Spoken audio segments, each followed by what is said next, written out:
You are 42 minutes into a Zoom call with the leadership team of a mid-market enterprise, and you are actively hemorrhaging your own net worth.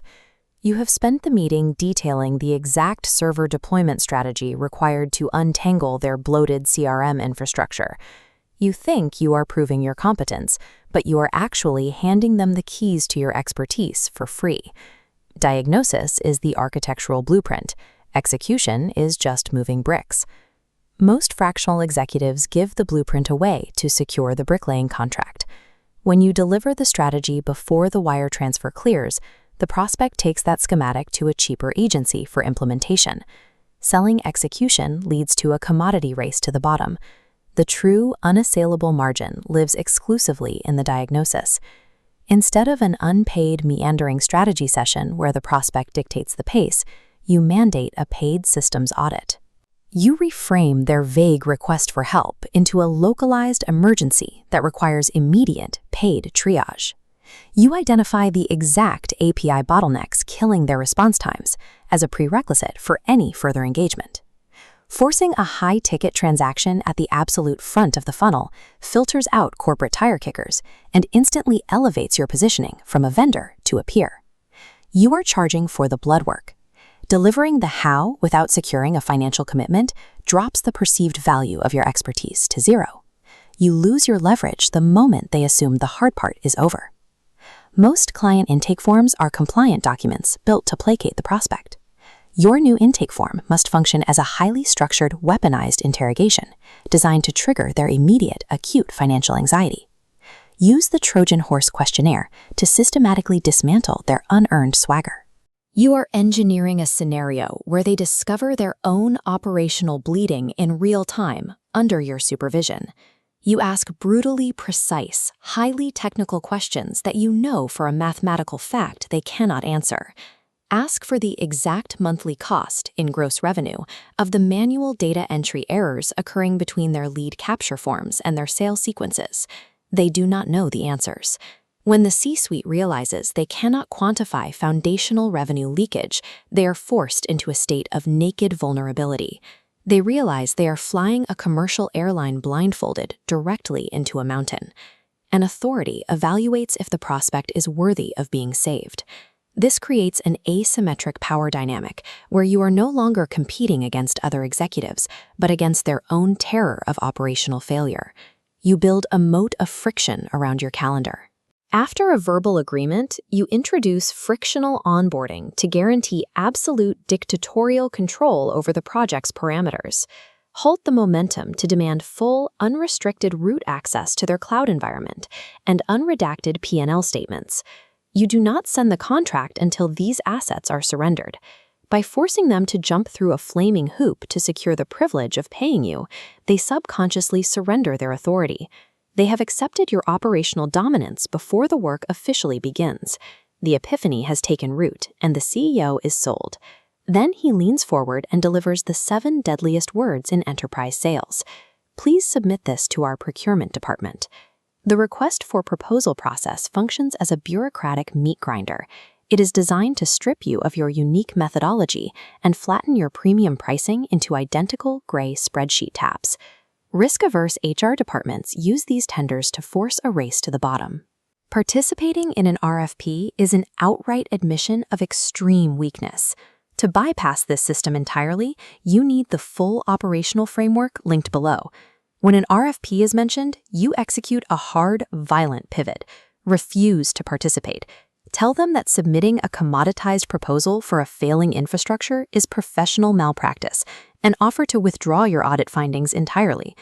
To bypass procurement, you must arm the internal champion with the solo source justification. You provide a highly technical manifesto detailing why your methodology has zero market equivalence. You show that hiring a standard agency would require a 14-month ramp-up period, resulting in a quantifiable and unacceptable opportunity cost. Procurement officers want to avoid the blame for a $1 million loss. When confronted with technical jargon and a quantifiable threat, they will rubber stamp the exception, turning their own red tape into your personal, impenetrable moat. Bypassing the RFP just gets you into the room. The actual close is the most dangerous phase. where weak consultants revert to begging and vomit generic reassurances to ease the tension. You use the cost of an action calculator to project the exact daily financial bleeding onto the screen.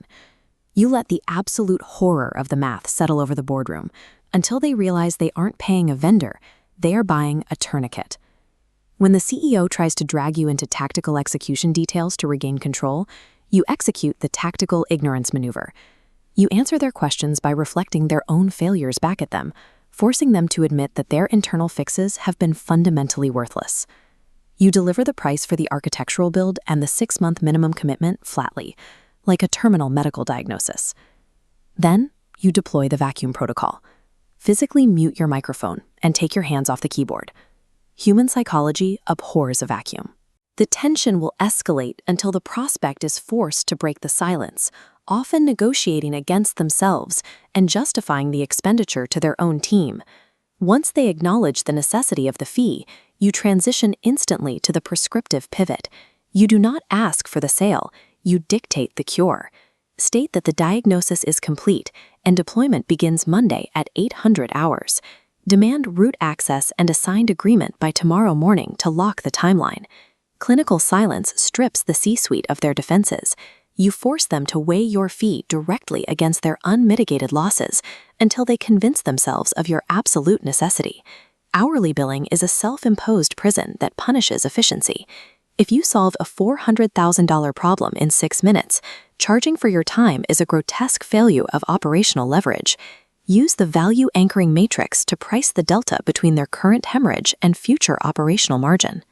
By anchoring your compensation to a percentage of recovered margin, you eliminate budget objections. You are no longer an expense on the P&L, but a highly lucrative asset.